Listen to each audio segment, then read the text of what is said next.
자, 우리 하나님의 은혜 평강이 오늘 3부 예배에 나온 여러분들과 또 가정에서 코람되고 예배드리는 여러분들과 함께하기를 주님의 이름으로 축복합니다. 오늘 여러분의 신앙이 나는 진짜 성도인가, 난 가짜 성도인가, 이것이 언제 드러나냐면 이렇게 여러분들이 예배에 앉아 있을 때 드러나는 게 아니에요. 평안할 때 드러나는 게 아니에요.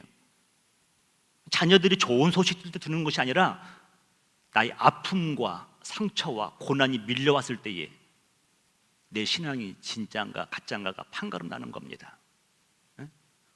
어떤 분은 아픔과 문제 앞에서 처음부터 원망이 나와요. 우리 하나님은 나한테 왜 이런 걸 허락하셨을까? 원망을 하는가 하면 어떤 분은 주여, 자기 기도부터 시작하는 분들이 있죠. 여러분은 어떤 분입니까? 어느 한 분이 불의의 교통사고를 당해서 한 달 동안 코마 상태에 계셨대요. 그리고 한 달 동안에 다 깨어났는데 하는 말이 하나님 아버지 그러더라는 거예요. 야, 놀라워요.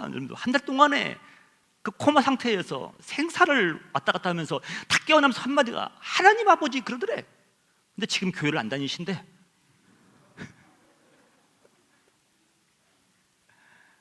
프랑스 철학자 볼테르는 습관은 제2의 천성이다 그랬어요. 습관, 좋은 습관. 여러분들은 어떤 습관이 있습니까? 자녀들이 어떤 마음에 들지 않는 습관 때문에 여러분 얼마나 마음 괴로워합니까? 그런데 토마스 아 캠퍼스라고 하는 그리스도를 본받아 쓴 저자가 이런 얘기를 했어요. 하나의 습관은 다른 습관을 정복한다. 우리는 하지마, 돈도 돼, 하지마, 그거 하지마, 이게 하지마 말을 하고 있는데 그로 하여금 더 좋은 습관을 심어주면요 자동적으로 나쁜 습관들이 물러가는 거예요. 정복되는 거예요.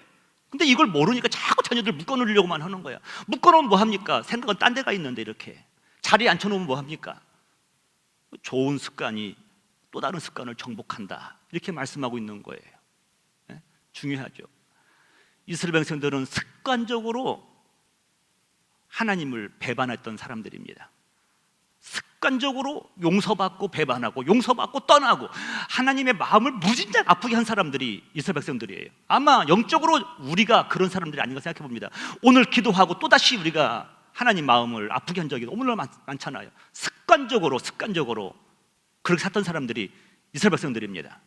그런데 하나님의 사랑은 변함이 없어요. 항상 양손 벌고 어서 오라, 회개하고 오라 기다려주시는 그 하나님이시죠. 급기야 그들이 못 알아들으니까, 하나님 마음을 모르니까 당신의 사랑하는 종들을 보냅니다. 선지자를 보냅니다. 그들로 하여금 하나님의 말씀을 대언하게 하는데 귀뚱으로 들어요. 거부합니다.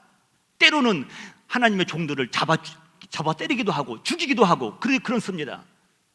이때 하나님께서는 큰 결심을 내리죠. 큰 결단을 내리죠. 그게 바로 바벨론 포로 사건이에요. 예레미야 15장 1절을 한번 보겠습니다. 다 같이 한번 시작. 여호와께서 내게 이르시되 모세와 사무엘이 내 앞에 섰다 할지라도 내 마음은 이 백성을 향할 수 없나니 그들을 내 앞에서 쫓아내 보내리라. 하나님은 모세만 하면 껌뻑 죽습니다. 여러분들 자녀들 여럿 있는데 특별히 속으로만 어떤 자녀가 딱 생각나면 껌뻑 죽잖아요. 저도 자녀가 셋이 있는데 누구만 생각하면 가슴이 막 흐뭇해져요. 막 웃음이 나와요. 여러분들 사진 찍으실 때에 손주 생각하고 찍으세요. 그럼 여러분 미소가 나온답니다. 배우자 생각하고 찍으면 큰일 나. 손주만 생각하면 그 모습이 너무너무 그냥 이쁘게 나온다는 거예요. 이게 놀라운 거죠. 하나님, 근데 모세만 생각하면 하나님 마음이 막 기뻐요. 나의 종이야, 나의 종. 그리스도의 모델이야. 그런데 모세가 온다 할지라도, 어린 사무엘은 걷기 시작하면서부터 하나님의 음성을 들었던 사람입니다. 그가 내 앞에 선다 할지라도 내가 이스라엘 백성들을 향한 내 마음 변하지 않을 것이다. 그들을 쫓아내버릴 것이다. 여러분, 이 말씀은 역설적이에요. 역설적. 그만큼 하나님은 더욱더 이스라엘 백성들을 사랑하고 그들을 원하고 계신다는 것을 알 수가 있죠. 그런데 그들은 모르는 거예요. 하나님 마음을. 마치 우리가 하나님의 마음을 모르는 것처럼 그들도 하나님 마음을 모릅니다.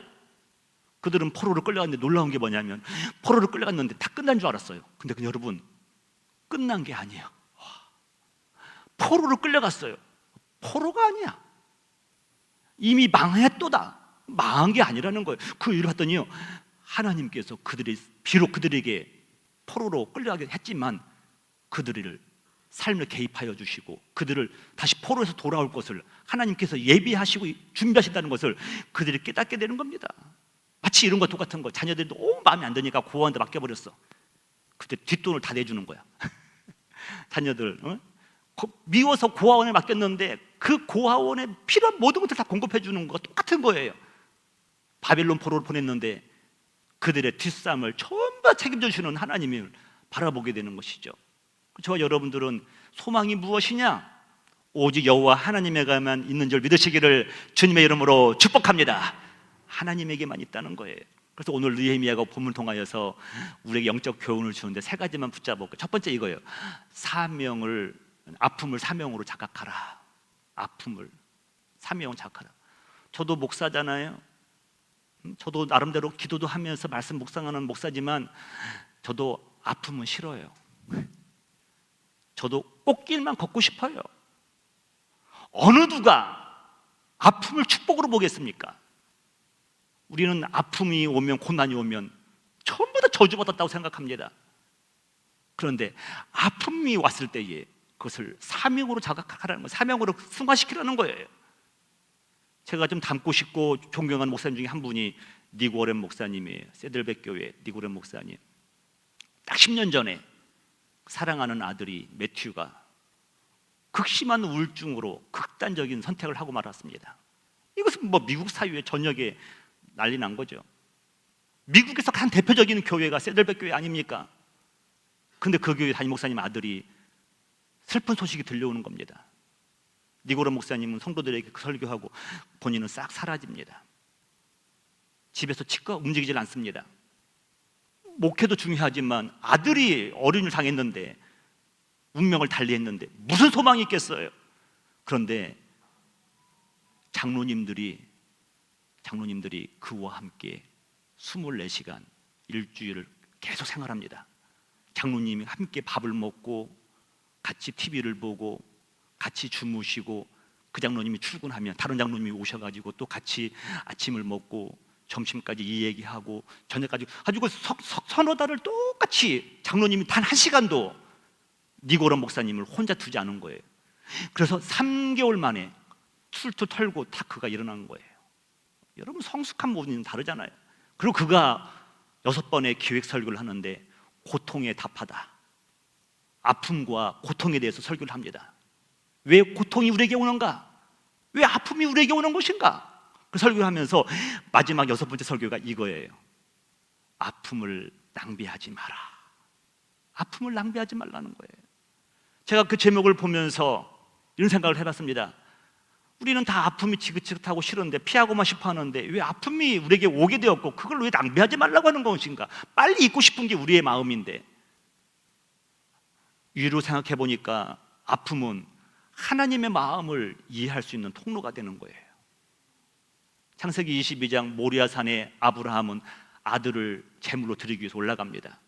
칼을 들어 찔르기 직전까지 그 아버지의 아픈 마음은 하나님의 독생자 예수를 아낌없이 우리를 위해 주셔야만 했던 그 아버지의 마음을 조금이라도, 제 표현으로 전문 용어로 병아리 오줌 만큼 그만큼 이해하지 않을까? 여러분들이 자녀 때문에 아파하는 그 아픔 낭비하지 말라는 것이 뭐냐면, 그걸로 하나님 마음을 조금이나마 여러분들이 이해할 수 있다고 한다면 은혜라는 거예요.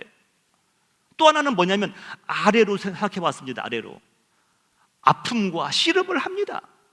아픔과 씨름을 하면서 나의 삶의 의미를 깨닫게 되는 거예요. 그리고 아픔과 씨름한 다음에 상대방을, 타인을 사랑할 수 있는 마음이 넓어지는 겁니다. 그리고 급기야 아픔과 씨름하고 타인을 사랑한 사람은 그 사람을 위해서 섬김의 자리에까지 갈 수 있다는 것을 보게 되는 거죠. 아픔 때문에 씨름하였는데 타인을 사랑하게 되었고 급기야는 섬기게 되었다는 것이에요. 이것이 바로 보여주고 있는 것입니다. 여러분, 느헤미야가 동생 하나니를 통하여서 예루살렘 성벽이 완전히 무너져 버렸다. 지금 150년이 지났는데 아직도 회복이 안 됐어요. 성문이 불타버렸다. 이 소식을 듣고 억장이 무너집니다. 여러분들은 무엇 때문에 억장이 무너집니까? 느헤미야는 고국이 아직도 여전히 어려움이 있다는 것 때문에 억장이 무너지는 겁니다. 그래서 여러분 기뻐해도 기뻐할 수가 없는 거예요. 왕의 측근으로서 권력을 누리고 부와 명예를 누렸지만 그가 누릴 수 있는 것은 아무것도 없었습니다. 그가 왕 앞으로 나갔는데도 우리 얼굴은 마음의 창이잖아요. 숨길 수가 없는 거예요. 오늘 본문 1절 한번 보도록 하겠습니다. 아닥사스다 왕 제20년 니산월에 왕 앞에 포도주가 있기로 내가 그 포도주를 왕께 드리렸는데 그 이전에는 내가 왕 앞에서 수심이 없었더라. 왕 앞에서 수심을 보였다가는 자녀들이 부모님 앞에서 짜증낼 수도 있죠. 그럼 봐주잖아요. 애교로 봐주잖아요. 직원들이 사장님 앞에서 마음대로 얼굴 짜증낼 수 있어요? 왕 앞에서 부하가 신하가 수심 있는 얼굴 했다는 것은 뭐냐면 어떻게 받아들이냐면 너 딴 생각하는구나. 네가 지금 충성이 흐려졌구나. 이렇게 오해받기 쉬운 겁니다. 근데 오늘 이 1절, 2절, 3절 보면서 깨달을 수 있는 게 뭐냐면 왜 하나님이 느헤미야를 쓰셨을까? 또 왜 아닥사스다 왕은 느헤미야에게 감동받았을까? 첫 번째로 본문을 보니까요, 포도주가 있다는 거, 최고의 포도주가 있더라. 제가 이걸 어떻게 생각하냐면 전문성으로 봤어요. 한 사람의 마음을 얻기 위해서 느헤미야는 전문성이 있는데 나에게 포도주가 있기로 그 포도주를 왕께 드리려고 했다. 최상품의 포도주예요. 전문성의 전문성. 2절 한번 볼게요. 2절에요. 2절 주세요. 자, 왕이 내게 이르시되 내가 병이 없거늘 어찌하여 얼굴에 수심이 있느냐. 이는 필연 내 마음에 근심이 있음이로다 하더라. 그때 내가 크게 두려워하여. 여러분 2절 동그라미 치시고 관계성. 왕이 한 신하의 사정을 이야기합니까? 예? 그만큼 느헤미야가 모든 사람과 관계가 좋았던 거예요. 관계. 예? 내 실력 전문성만 있어도 됩니까? 전문성에다가 내가 관계가 좋으니까 왕이 내 얼굴만 잠깐 수심이 있어서 그처럼 보였을 뿐인데 왕이 거기서 묻는 거예요. 야, 너 무슨 일이냐? 너 무슨 도대체 걱정이 뭐야? 근심이 뭐야? 이렇게 말하는 겁니다. 첫 번째는 전문적인 것을 갖췄죠. 두 번째로는 그 관계성을 가지고 있죠. 세 번째 3절 한번 보도록 하겠습니다. 3절 왕께 대답하여되 왕은 만세수를 하옵소서. 내 조상들의 묘실에 있는 성읍이 이제까지 황폐하고 성문이 불탔사오니 내가 어찌 얼굴에 수심이 없사오리까? 순간적으로 이 뭐예요? 기밀성, 민첩성. 여러분 지금 한번 기회가 온 겁니다. 근데 기회가 왔는데 내가 전문성이 떨어져요. 준비가 안 됐어요. 내가 관계가 깨졌어요. 내가 기밀하지가 못해요. 민첩하지가 못해요. 그러면 놓쳐버리는 거예요. 지금 단 한 번의 유일한 기회가 찾아왔는데 아픔이 있는데 아픔으로 승화된 사명이 자극되는데 그는 왕에게 자기 민족의 아픔을 딱 얘기해버립니다. 왕이여 만세수를 누리옵소서. 우리 예루살렘 고국의 성이 무너졌습니다. 신앙이 깨져버렸습니다. 그들을 지킬 수 있는 성문도 불타 없어져 버렸습니다. 어찌 내가 근심하지 않겠나이까? 딱 말을 했는데 그때부터 하나님의 역사가 시작되는 것이죠. 아픔을 절대로 허튼간에 부어라 마셔라 그걸로 해결하는 것이 아니라 그것을 얻기 위해서 하나님의 역사하심으로 일하심으로 드러냈던 사람이 바로 느헤미야였죠. 사도 바울도 말을 합니다. 성도의 아픔과 고난은 결코 헛된 것이 아니라는 거예요. 다른 사람을 섬길 수 있는 기회를 준다는 겁니다. 고린도후서 1장 4절이에요. 다 같이 읽어볼게요. 우리의 모든 환난 중에서 우리를 위로하사 우리로 하여금 하나님께서 받은 유도로서 모든 환난 중에 있는 자들을 능히 위로하게 하시는 이시로다. 저는 우리 성도님 중에 누가 뭐 아프다고 하면요 그 전에 아팠던 분에게 빨리 제가 전화를 해요. 권사님, 지사님 빨리 여기 한번 저 전화 한번 줘가지고 디렉션을 주세요. 어떻게 주세요? 근데 그거 위로가 되더라는 거예요. 하나님께서 저와 여러분의 아픔을 통하여서 위로를 주셨는데 그 위로 받은 것으로 누군가를 위로할 수 있도록 하나님은 원하신다는 것이죠. 5절 한번 보겠습니다. 그리스도의 고난이 우리에게 넘치는 것 같이 고난이 십자가의 길을 걸어가는 것이 고난이죠. 그 넘친 것까지 또 우리가 받는 위로도 그리스도로 말미암아 넘치느니라. 십자가만 있습니까? 우리는, 저와 여러분에게는 부활의 영광이 있는 줄 믿습니다. 그걸 우리가 믿기 때문에 나가는 건, 매 십자가만 있으면 어떻게 살아가겠냐고요. 6절 볼게요. 6절. 우리가 환난 당하는 것도 너희가 위로와 구원을 받게 하려는 것이. 자 보세요. 환난 당하는 이유가 너희가 위로와 구원을 받게 하려는 것이요, 우리가 위로를 받는 것도 너희가 위로를 받게 하려는 것이니라. 성도가 고난과 환난 받는 이유는 뭐냐면, 내가 그리스도의 위로를 받고 그로 말미암아서 또 다른 사람들을 섬길 수 있도록 사명자로서 세워준다는 것을 말씀하고 있는 겁니다.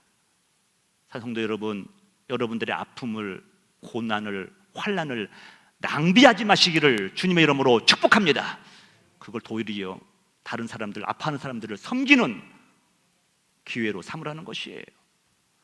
두 번째로는 뭐냐면, 여러분, 습관이 우리의 미래를 결정한다는 겁니다. 습관. 볼테르는 그랬죠. 습관은 제2의 천성이다. 부모님이 주신 습관도 있어요. 대부분 우리 캐릭터들이 전부 다, 성격들이 부모님에게 물려받는 게 참 많아요. 그래도 불구하고 습관은 또 다른 우리 인생을 결정하는 놀라운 또 천성이죠. 저나 여러분에게, 누구에게나 우리는 인생 살면서 두세 번의 좋은, 더할 나위 없는 기회들이 올 겁니다. 우리 신랑 신부들에게는 결혼하기 전에 어떤 신랑감이 될 수도 있고, 신부감이 될 수도 있고, 어떤 분에게는 진로가 될 수도 있고, 만남이 될 수도 있고, 한 번에 딱 기회가 있는데, 중요한 건 뭐냐면 그 기회를 내가 낚아채느냐 아니면 허투루 보내느냐. 이것은 천지 차이예요. 미국 갔더니 유명한 대학에서 PhD 하신 목사님들이 전부 다 할아버지로 다 계셔. 근데 목회는 다 힘들어 하셔. 근데 제가 궁금한 거예요.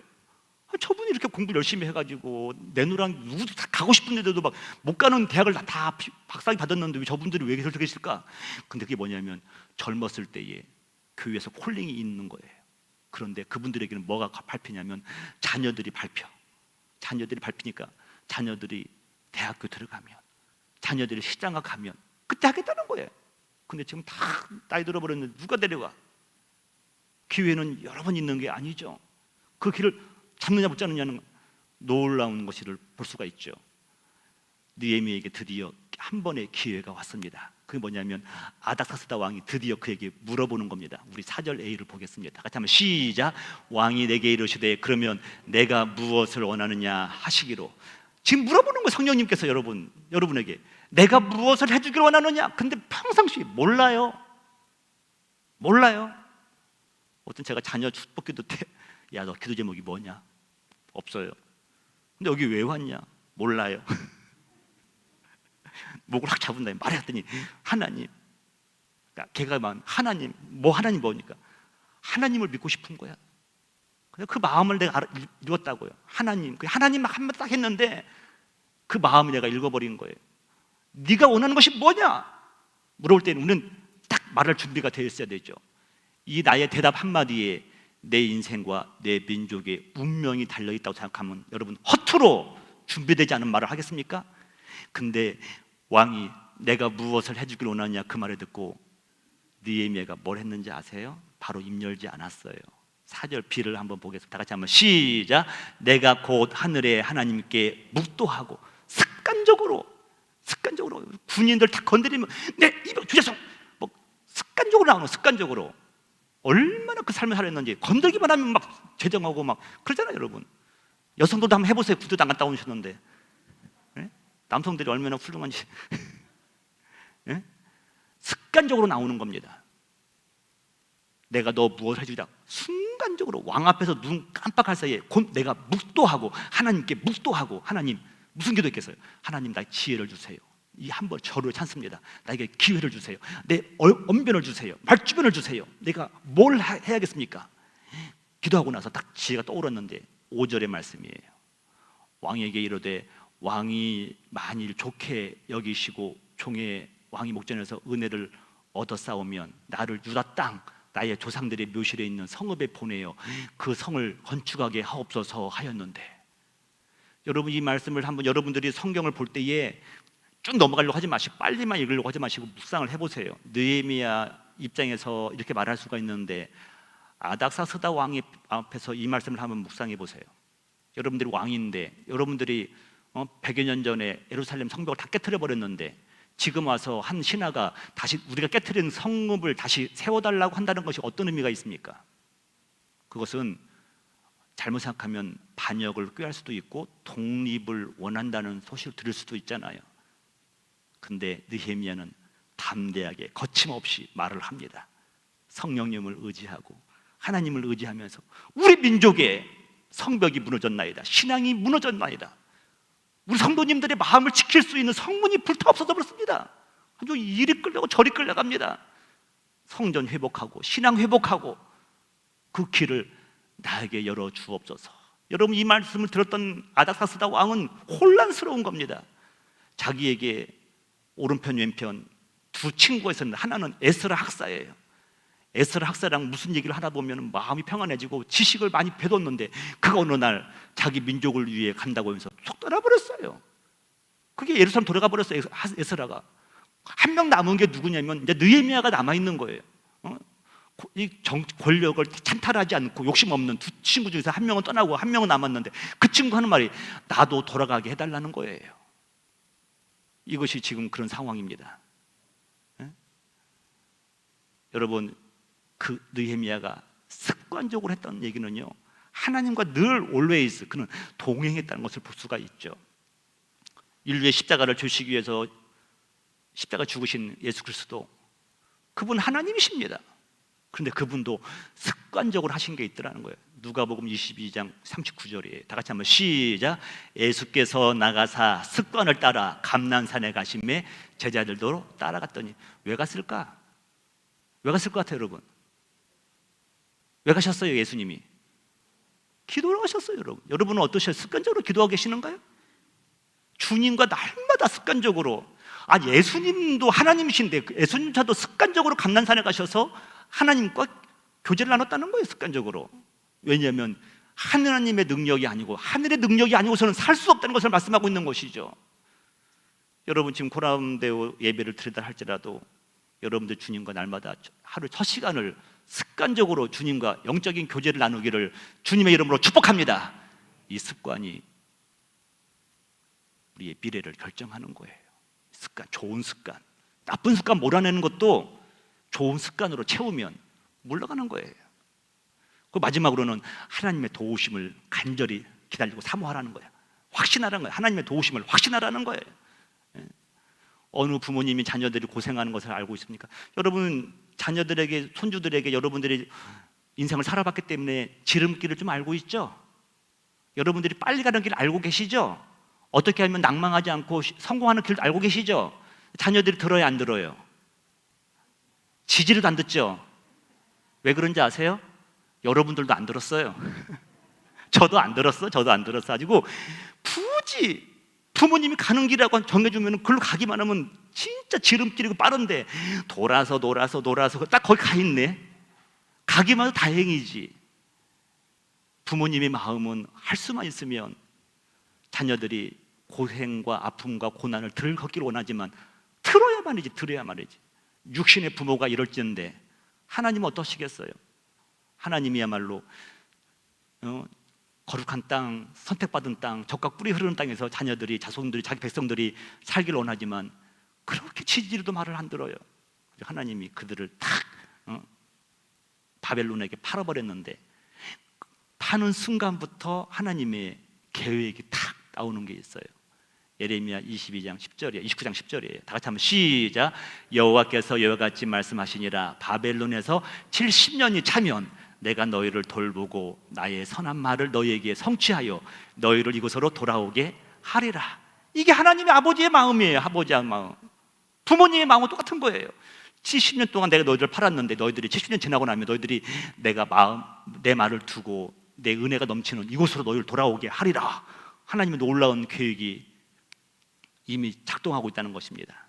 하나님은 이미 준비하고 계셨어요. 하나님은 이미 예비하고 계셨어요.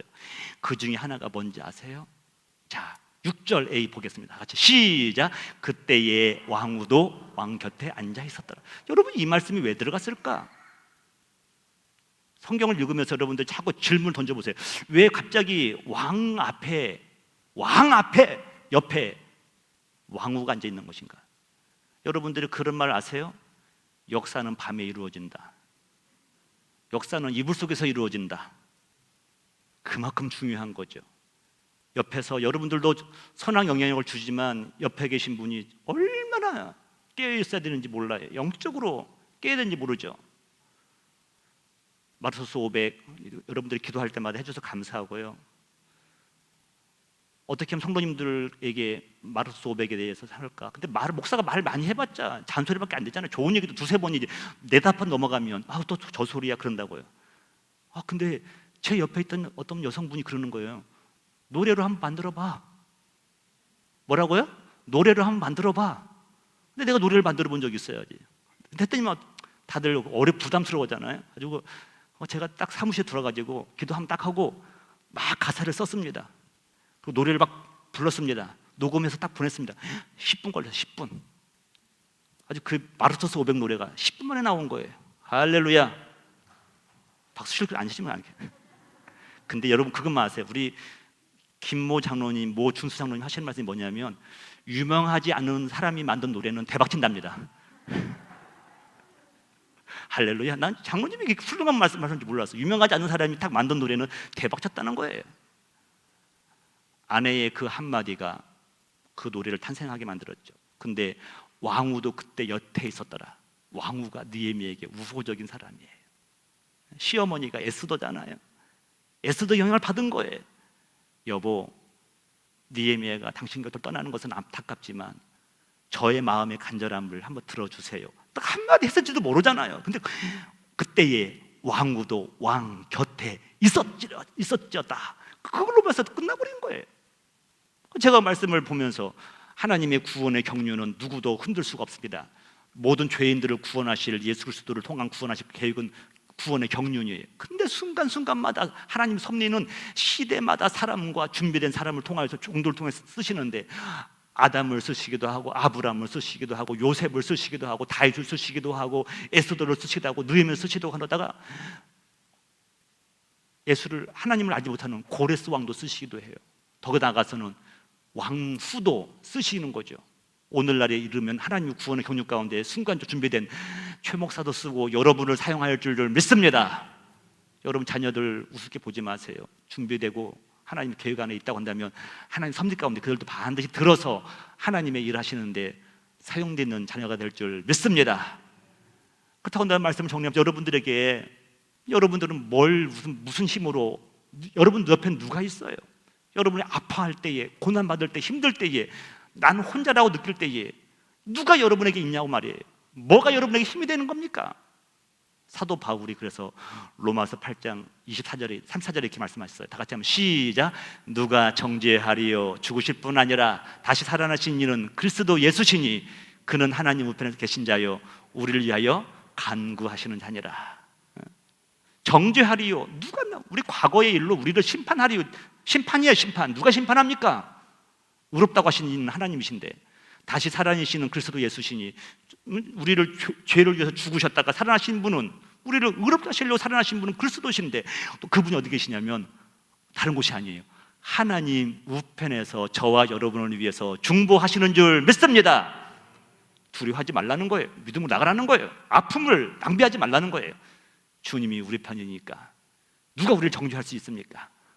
오늘 이 믿음으로 한순간도 하나님의 은혜를 잊지 마시고 늘 하나님의 은혜 가운데 거하는 저와 여러분 되시기를 주님의 이름으로 축복합니다.